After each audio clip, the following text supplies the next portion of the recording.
A continuación tenemos la siguiente ponencia que lleva por título Premisas de la terapia estratégica, análisis de caso de abuso sexual. Va a estar presentado por el maestro Cristian Aricruz Vargas. Y bueno, de manera breve les comparto un poco acerca de su semblanza curricular. El maestro Cristian Aricruz Vargas es licenciado en Psicología por la FE Zaragoza. Tiene la maestría en Psicología con residencia en Terapia Familiar por la FES Iztacala. Es docente en la licenciatura de Psicología en diversas universidades privadas. Actualmente trabaja como profesor de la Universidad de Londres y como profesor del Diplomado de Terapias Sistémicas, Modelos Estratégicos.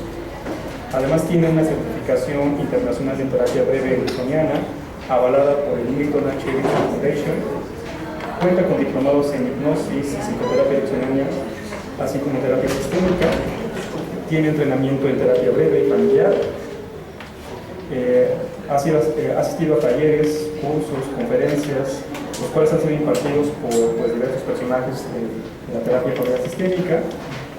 Se dedica a la práctica de la enseñanza de la terapia sistémica.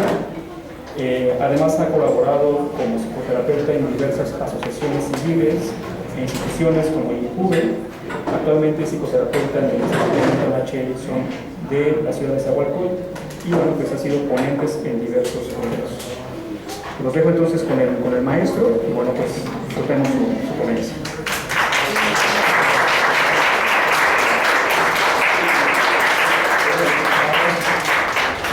Hola, muchas gracias. De antemano quisiera agradecer al comité organizador por haberme invitado y por abrir estos espacios para crear este tipo de conversatorios. Lo encuentro muy estimulante, por supuesto. Muchas gracias. Y bueno, como les comentaba ya Daniel, tengo poco tiempo, espero ser muy sintético y concreto. Voy a hablar sobre algunas premisas básicas de la terapia estratégica y para ello voy a presentarles el análisis de un caso de abuso sexual, sobre el tema de abuso sexual. Lo primero que me gustaría iniciar es, de manera muy general, a grosso modo, presentarles lo que dice el autor de este modelo de terapia sistémica, Jay Haley, sobre qué es una terapia estratégica. Y no es un solo tipo de terapia, sino son varios tipos que tienen un común denominador. Y eso es que el clínico siempre asume la responsabilidad absoluta de influir en el consultante para que el cambio se logre. Para lograr esto, el clínico piensa de tres formas. La primera siempre es quien considera que inicia la terapia. Con esto me refiero a que es la persona encargada de identificar un problema resoluble, de la misma manera que se encarga de encontrar una meta que sea también resoluble y alcanzable dentro del contexto social de la persona. Creo que escucha medio raro, me acerco mucho.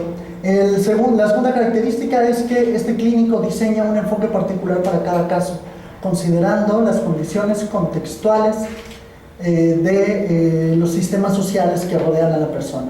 Y en tercer punto, y no menos importante, es que el clínico considera que los síntomas son una conducta reactiva dentro de un contexto social. No tiene que ver tanto con condiciones intrapsíquicas o problemas, trastornos internos del sujeto, sino que son conductas que aparecen dentro de un conjunto de interacciones. Tomando esto a consideración, resalta el hecho de que el clínico se asume como una persona que influye, por lo tanto se piensa que tiene hacia sí mismo cierto poder y jerarquía respecto al consultante. Estas ideas de poder y jerarquía han levantado ciertas dudas y cuestionamientos, válidos por supuesto, y se reflejan en este tipo de críticas. Una de ellas es que asumir una postura de poder en la relación con los consultantes puede resaltar relaciones de dominio y de opresión. Que el terapeuta al imponer intervenciones puede pasar por alto características individuales de la persona. Que el terapeuta llega a ser distante, controlador y manipulador, eso se ha dicho. Y que el terapeuta llega a engañar conscientemente con uso deliberado para propiciar un cambio fuera de la conciencia del sujeto. Tomando esto como críticas que se le han hecho, es de resaltar que cuando se piensa en un caso de abuso sexual tratado con este enfoque, surgen ciertas preguntas, algunas de las cuales yo las podría establecer como estas. Una postura de poder que asume el terapeuta estratégico no llega a reproducir relaciones caracterizadas por el dominio y la presión sobre una persona que ha vivido abusos. Esa sería una primera pregunta. La segunda, diseñar intervenciones que allanen el camino hacia un cambio rápido y breve. No llega a pasar por alto necesidades internas de los consultantes que han sufrido este tipo de abusos. Me refiero más como necesidades de tipo emocional, cosas por el estilo. Y la tercera, si la función de poder del clínico y de relacionarse jerárquicamente con el consultante no llega a implicar que el profesional llegue a ser distante y manipulador con la persona. Ese tipo de preguntas me gustaría, al final de esta ponencia, si me da tiempo, tratar de aclarar la postura que se asumiría en este enfoque. Les voy a ir platicando e intercalando algunos datos del caso con algunas de las premisas que les quiero presentar.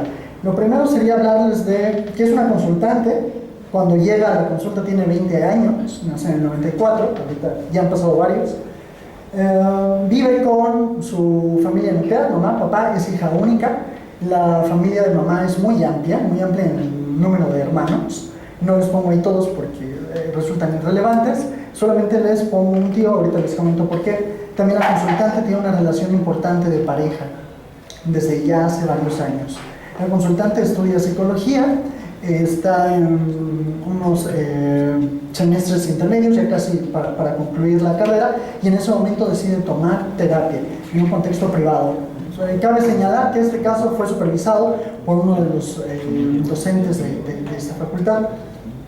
Bueno, el motivo de consulta que presenta esta chica de inicio son problemas psicosomáticos, específicamente dolores de cabeza y náuseas que salen de su control y que le incapacitan.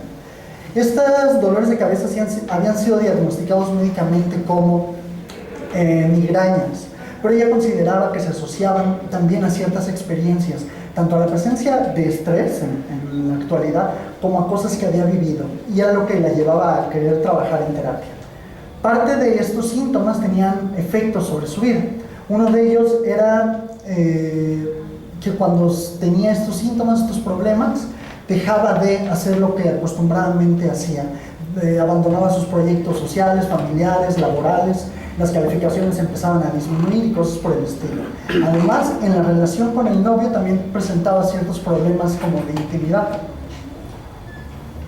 Cuando se le pregunta si ya lo había llevado y había sido diagnosticado médicamente como migrañas, por qué le interesaba verlo en atención psicoterapéutica, ella comenta que es porque lo relaciona con abusos sexuales que vivió durante su infancia de parte de este tío. Es el hermano más pequeño de parte de la mamá. Se siente estancada esta mujer y aquí hay algo importante. Esta historia de abuso nadie la sabe. Gracias. Esta historia de abuso nadie la sabe, más que ella y por supuesto el tío. Lo había ido a trabajar en otros procesos psicoterapéuticos, pero sin llegar a mucho, sin sentir que lo resolvía. La primera premisa que les quiero presentar con esta escasa información que les acabo de enunciar es que para el terapeuta estratégico, para entender un problema, se ubica no a nivel interno, emocional, cognitivo, sino piensa en términos de comunicación y de pautas de comunicación. ¿Qué es comunicación para el terapeuta estratégico? Cualquier comportamiento ya que tiene la capacidad de influir sobre el otro. Cualquier cosa que uno hace le comunica algo a alguien en una determinada situación. Y esa otra persona se ve obligada a responder. Ante la respuesta, evoca ahora una segunda respuesta del primero. Ese intercambio de información, en la medida en la que se repite, forma secuencias reiterativas. Y esas secuencias reiterativas van a organizar el contacto entre esas dos personas. Pensando ahorita solamente en dos, por supuesto que esto es más complicado cuando interactuamos en sistemas más amplios como la familia. Pensar en que los problemas se relacionan directamente con pautas de comunicación lleva a que en este caso que les estaba mencionando, el terapeuta pueda hacer una descripción de los eventos que acompañan a la presencia del problema. Y estos serían esos eventos. El primero, el orden es indistinto, se comienza por cualquier lado porque la secuencia se repite. Pero podríamos decir que la paciente se siente con ánimo en cierto momento de su vida, quiere empezar ciertos proyectos, se muestra con cierta actitud, animosa, empieza a sacar buenas calificaciones, cosas por el estilo. Todo ese comportamiento es percibido por su mamá y por su familia como una señal de que las cosas andan bien y de que al parecer la migraña no ha sido un tema. Entonces, la familia, que era una familia muy conservadora, muy tradicional y muy de hacer pachangas cada fin de semana, ¿no? Es que siempre estaba toda la familia en los 15 años o en el salón. Una vez que la ve así, mamá empieza a considerar cuál va a ser la siguiente reunión familiar y está pensando en invitar a la hija. Pero no solamente a la hija, sino a la familia extensa, incluida el tío. Inmediatamente que es invitada o que era invitada esta consultante, se empieza a sentir incómoda ante la idea de ver al tío en la reunión o ante la presencia del tío. Se empieza a estresar a lo largo de los días antes de la reunión y eso evoca o trae dolores de cabeza que se agudizan, llegan hasta las náuseas, se empieza a sentir apática y retraída. Lo único que quiere es estar en la habitación, cero luz, cero estimulación, y eso lo notan mamá y papá. El día de la reunión, la hija se siente terriblemente mal y entonces los papás, aunque piden su presencia, la terminan justificando por la presencia de este tipo de sintomatología. A veces nada más piden su presencia o pedían su presencia mínimamente para saludar y luego la justificaban, aunque lo consideraban como cierta grosería, pero también entendían el estado físico de la hija. Posteriormente, la reunión terminaba, cada quien para su casa, y la hija con los días se iba recuperando, el dolor disminuía, las náuseas también, y eso le permitía volver a retomar sus actividades. Mensaje que a la postre sería interpretado como mamá como ya está mejor, ya puede asistir a la siguiente fiesta o reunión. ¿Okay? Y el ciclo se repetía una y otra vez. Segunda premisa: en todas estas pautas de comunicación y de relación existen poder y jerarquía. ¿A qué me refiero? Estas secuencias que se repiten una y otra vez nos organizan, y dentro de esa organización hay personas que tienen mayor capacidad para influir en los demás y para predecir la conducta de los otros. En la medida en que una persona tiene más capacidad de influir, se podría decir que tiene más poder sobre los otros. El ejemplo típico es mamá con un hijo pequeño. Dado que sí podemos decir, los dos influyen, mamá es la que determina cómo ha de comportarse el otro, en la mayoría de casos. Y ahí podríamos decir, mamá tiene más poder que el pequeño. Ese poder los va distinguiendo a los miembros de un sistema social, por ejemplo, la familia. Y no solamente los distingue, sino que les da cierta atribución para influirse mutuamente o de forma recíproca, pero unos más que otros. Eso implica una jerarquía. Yo tengo más influencia sobre este grupo que este grupo sobre tal otra persona o sobre mí. Siempre está implicada dentro de esa perspectiva la idea de poder y jerarquía. En este caso, ¿cómo se podría ver? Bueno, que el tío en estos patrones de conducta comunicacionales presentaba ante la familia constantemente una actitud servil, atenta, cortés. Era un tipo muy bondadoso y que toda la familia quería. Esa actitud y esas conductas influían en la familia, generando en ellos una impresión de que era alguien prácticamente como beato, incapaz de hacer daño a nadie y que por lo tanto debía de estar siempre incluido en las fiestas y reuniones. A su vez, esa reacción de la familia tenía una influencia sobre la paciente o la sobrina del tío, invitándola o llevándola a aislarse del propio contacto familiar. O sea, estamos hablando que este lobo con piel de oveja, en su actitud linda y sumisa, influía sobre todos, en los que me invitan a las fiestas y en la sobrina para que se retraiga. Él estaría en el primer lugar de la jerarquía porque era quien tenía más capacidad de influir a todos los relacionados. En el segundo nivel podríamos encontrar a la consultante, a esta chica de 20 años, ya que a través de los síntomas, de la presencia de estos síntomas y el aumento exagerado derivado del estrés, empezaba a presentar los problemas que influían directamente hacia sus papás, que recibían el mensaje: mi hija está mal, y lo único que les quedaba era preocuparse por el estado de salud y mostrarse comprensivos. Cualquier acción salía o parecía que salía de las manos de estos.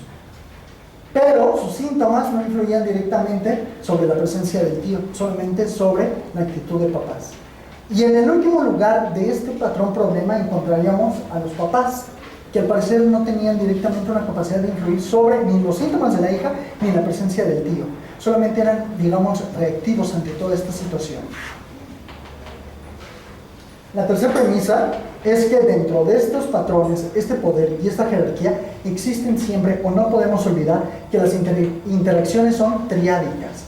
Siempre que entre dos hay un intercambio de información, una tercera se ve vinculada. Piensa en el caso clásico donde mamá y papá pelean, por general, el hijo va a tener algún tipo de respuesta ante esa pelea, ya sea que se preocupe, se aísle o le valga completamente cheto.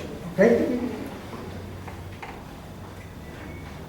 En este caso, tío, en la interacción con papás, que podríamos calificar de cercanía, tenían una influencia sobre la consultante que no había expresado con nadie el abuso sufrido por parte de él. Que estos dos se llevaran bien implicaba que la consultante en esas reuniones tenía que distanciarse.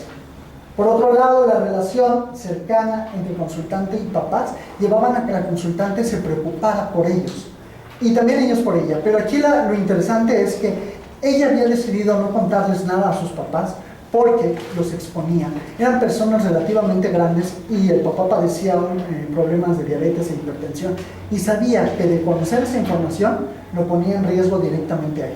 Entonces, guardar el secreto entre estos dos le daba la ventaja al tío. Y la interacción entre el consultante y tío era cortés. La sobrina cuando lo veía lo tenía que saludar para aparentar, pero cortante, lo cual los papás lo notaban y lo terminaban justificando por el tema de las migrañas.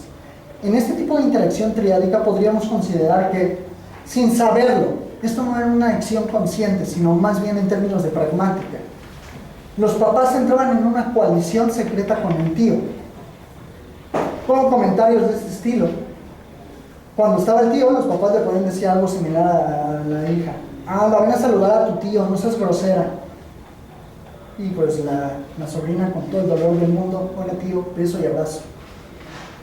Y el tío, si no lo saludaban, hacía este tipo de comentarios: ¿qué pasó, sobrina? ¿Ya no nos quieres saludar? Ven con nosotros. ¿Ya no quieres convivir? Sí, tío, es que me siento mal. ¿Okay? Aun cuando la presencia incomodaba. Este es el caso. Y estas son tres premisas básicas para entender cómo se presentan los problemas en los sistemas sociales según esta perspectiva. Lo siguiente que me gustaría presentarles son las premisas rápidamente sobre el cambio. Y la idea principal es que el cambio no se ubica a nivel interno del individuo, sino en la situación social en la que surge el problema. Por lo tanto, lo primero que considera el terapeuta estratégico es que él, al verse involucrado con el problema, pasa a formar parte del sistema social. Él ya forma parte de ese juego de poder y de jerarquía y va a ocupar el poder que le es otorgado por el consultante para mover este contexto, no a la persona en sí misma a nivel interno. Lo primero que se hizo en este caso, la primera etapa, fue determinar un objetivo, y el objetivo giró en torno a lograr concentrarse en sus actividades profesionales, académicas, sociales y familiares, sin que los síntomas la detuvieran. Ella comentaba con estas palabras: quiero dejar de perder, toda mi vida he sentido que constantemente pierdo, a raíz de esta situación que viví hace unos años. Lo siguiente que debemos de tomar en consideración es que el terapeuta imparte directivas, imparte acciones que la persona debe de hacer dentro del entorno social. Estas directivas tienen la intención de crear nuevas pautas de comunicación y de interacción entre los miembros de la familia. Aquí lo que se hizo fue precisamente plantearle la metáfora de que este tío era un lobo con piel de oveja, y lo que se le comentaba es que ella no es que perdiera, porque lo estaba dando todo. El que estaba ganando era él, pero estaba ganando a la mala, como siempre lo había hecho. Y al parecer ella estaba completamente de acuerdo, porque a lo largo de los años se había enterado que no era la única niña a la que había abusado. Entonces este tipo ya tenía una historia de depredador en ese sentido. Lo que se le planteaba era la idea de que era momento de que empezara a ganar por lo menos pequeñas cosas, y ella estuvo de acuerdo. Se le impartió esta directiva en forma de tarea. Cuando ella tuviera el dolor de cabeza a lo largo de la semana entre sesiones, iba a tomar una hoja Iba a escribir durante 30 minutos una declaración firmada sobre el evento. Mientras ella hacía esto, debía de pensar diferentes maneras, o mínimo una, en la que pudiera ganarle a las migrañas, en la que sintiera que no se estaba estancando, en pequeñas acciones. Esta carta firmada no la debía de entregar, porque eso le preocupaba mucho a ella. Acordamos que no la iba a entregar, solamente la tenía que escribir, y era el momento en el que ella, por su propia voluntad, iba a poder combatir eso que la había lastimado. Estuvo de acuerdo y así lo hizo la chica. A lo largo de las semanas lo empezó a hacer, empezó a escribir, era un ejercicio lastimero para ella, y se le ocurrió una mejor idea: hacer uno de estos dibujos, estilo prueba proyectiva, donde declarara el abuso, ¿no? Lo dibujó. El terapeuta convino en que era una idea mucho más creativa, y en ese momento se busca modificar ya no solamente la pauta, sino la organización en cuanto a poder y jerarquía. Cambiar cómo estaba siendo ella influida por la presencia del tío, y ahora quizás dar la inversa a la situación. Se llegó al acuerdo de que esos dibujos eran un riesgo para la familia, pero sobre todo eran un riesgo para el tío. Se le planteaba la pregunta: ¿cómo le podría hacer para que el tío la tuviera en sus manos, dado que para él implicaba el mayor riesgo? Y a ella se le ocurría quizás ir a echársela por su puerta, abajo de la puerta, así como un volante, ¿no? Esos de pizza. Pues a ella se le ocurría algo similar. Platicábamos que era una buena idea para que se le hiciera llegar el mensaje al tío. Platicábamos de qué podría pasar para que ella lo hiciera, tomara como el valor de que tal vez habría una persona con la cual contara para hacerlo, y ella pensó que con su novio, porque el novio siempre había sido comprensivo y siempre la había apoyado. En ese sentido se le planteó la posibilidad de primero platicarlo con el novio. Ella tuvo como sus reservas, y entre sesiones se le dio a bien platicarlo con el novio.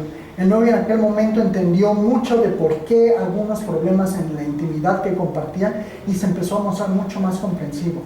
Y no solamente eso, sino que él estuvo de acuerdo, y de hecho le incitó en que le fuera a aventar el dibujo al tío. Y lo hizo esta chica. Después, es probable que una vez que están modificando estos patrones de relación, el sistema tienda a una recaída, o tienda como a corregir y a buscar el status quo previo. Así que cuando esta chica hizo esta acción de aventar el dibujo, firmado por ella a casa del tío, pasaron unas semanas, se hace una fiesta en salón, está el tío presente, está esta chica, y en una oportunidad mínima el tío busca encontrársela en el camino a los baños y pedirle disculpas. Decirle que se encuentra muy arrepentido por lo que hizo, que recibió la nota y que se acordó de todo lo que había pasado, y se puso como muy sedita: por favor, yo nunca quise lastimarte, fue un gran error de mi parte. Y esta fue la contestación de ella: no quiero hablar de eso, pero tienes que saber que tengo muchos más de esos, y también tengo cartas. Te perdono, pero ya no te me acerques. Y el ya no te me acerques implicaba: ya no quiero que estés cuando yo estoy. El tío se quedó como llorando, ahí sacándoselas de cocodrilo, ¿no? Y eso que les platico lo llegaba a comentar la chica a la sesión. Y ella lo que denotaba es que haberlo hecho, haber tomado esta acción, le permitía sentirse liberada por habérselo dicho directamente y haberle puesto un hasta aquí a este hombre. A partir de ahí, esta chica tomaba algunos días entre semana para hacer los dibujos, pero ya no lo encontraba tan necesario porque ya no se estresaba. Sabía que en cualquier momento tenía la libertad de hacerle llegar otro dibujito al tío, y que este tío solito le llegara y se fuera. A partir de ahí la chica empezó más a preocuparse como en proyectos propios, cosas por el estilo, y surgió el proyecto de irse de intercambio a Irlanda. Lo tomó, y una de las metáforas que decía es que quería viajar ligera, y viajar ligera implicaba no solamente el equipaje en la maleta, sino implicaba dejar esto que había vivido no en sus manos ni en su familia, sino en el tío. Él debía de preocuparse por las consecuencias de sus acciones, no ella. A partir de ahí el tío se empezó a mostrar mucho más distante, y los papás nunca se enteraron, pero en la medida en que el tío se ausentaba de las reuniones familiares, pues ella podía estar presente en las reuniones y ya no estresarse por la presencia de este hombre. Le planteamos en algún momento la posibilidad de darlo a conocer a la familia y ella decidió no hacerlo y está en su completo derecho de no hacerlo, porque ya se había preocupado porque la situación social cambiara respecto a los proyectos que tenían. Esto que les estoy platicando me permite pensar estas reflexiones respecto a las preguntas que les presentaba. La primera es que sí, el terapeuta estratégico asume poder o una idea de poder, pero siempre es con miras a reorganizar el contexto que envuelve a la persona y no sobre la persona misma. No decirle qué tiene que hacer por sí misma, sino lo que puede hacer para modificar el entorno de relaciones. La segunda es que sí, las intervenciones se centran en un objetivo único y concreto, quizás buscando el cambio muy rápido, pero se centran exclusivamente en la preocupación de la persona, en lo que presenta como motivo de terapia, y no redundamos en buscar 3 pies al gato en cosas que nos interesan a nosotros y no a la persona. Y por último, que el terapeuta sí busca influir en la persona y para eso conoce los valores y creencias del consultante, buscando con ello persuadirle de hacer ciertas acciones. En ese sentido, lo hace mediante la palabra y el discurso. Por lo tanto, diríamos que el terapeuta estratégico no es manipulador, es iatrólogo, como dice Thomas Szasz. La iatrología que deriva de una rama de la lógica y la retórica. ¿Qué puedo decir para influir en el otro? Tiene que ver con eso. Y hasta aquí, eso es todo. No sé si de tiempo me pasé. Gracias.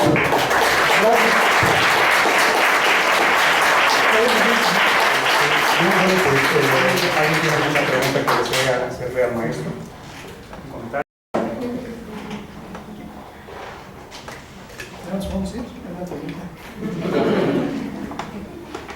Bueno, igual como curiosidad, porque, bueno, te dijeron del tema que lo escogieras o tú lo escogiste, o ¿por qué las preguntas, o no sé, cuál fue tu interés de hablar de eso?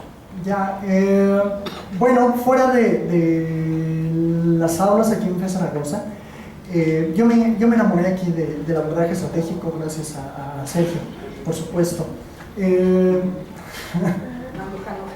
Mandujano Geli, Sergio Mandujano Geli.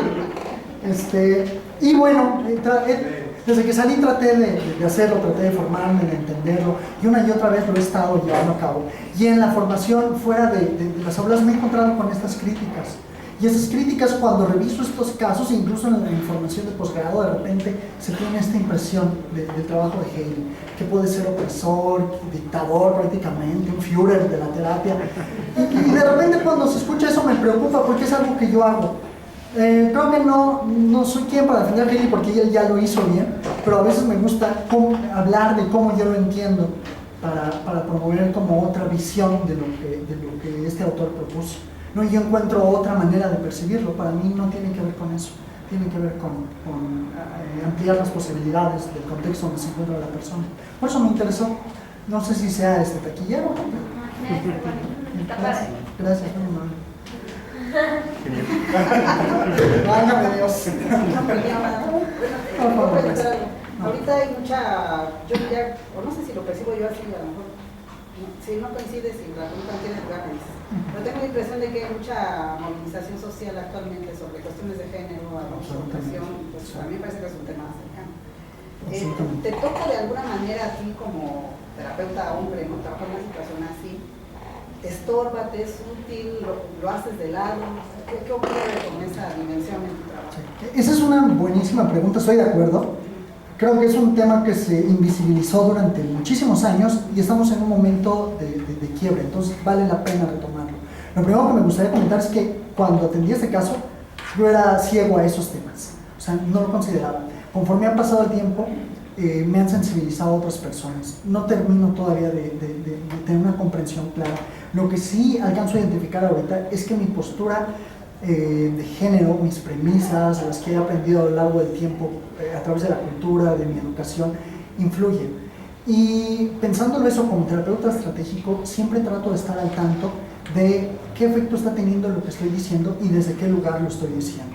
Lo estoy diciendo única y exclusivamente desde el lugar como de privilegio de ser hombre. Son preguntas que a veces no las pongo en juego en el momento de la terapia, sino son como post-hoc, después de la sesión, y me invitan como a replantearme qué puedo pensar más en esos casos.